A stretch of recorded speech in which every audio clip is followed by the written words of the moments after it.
কয়েকদিন আগেই ৪০ বছরে পা রেখেছেন ক্রিস্টিয়ানো রোনালদো। ১,০০০ গোলের লক্ষ্যে এগিয়ে যাচ্ছেন এই তারকা ফুটবলার। এরই মাঝে আরেকটি অর্জনেরও দেখা পেলেন তিনি। এবারও বিশ্বের সর্বোচ্চ আয়কারী অ্যাথলেটের সিংহাসনটি দখল করেছেন পর্তুগিজ কিংবদন্তি। খেলাধুলার আর্থিক বিষয়ে সংবাদ মাধ্যম স্পোর্টিকোর প্রতিবেদনে এই তথ্য উঠে এসেছে। টানা দ্বিতীয়বার আয়ের সবার উপরে আল নাসর তারকা। গত বছর রোনালদোর মোট আয় $২৬ কোটি বা প্রায় ৩,১৫০ কোটি টাকা।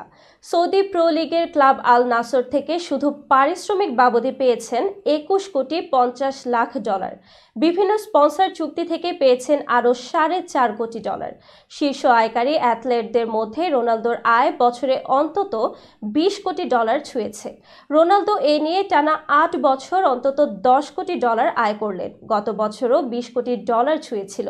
২০০২ সালে স্পোর্টিং লিসবনে হয়ে পেশাদার ফুটবলে অভিষেকের পর এ পর্যন্ত ক্যারিয়ারে রোনালদোর মোট আয় $১৮০ কোটি।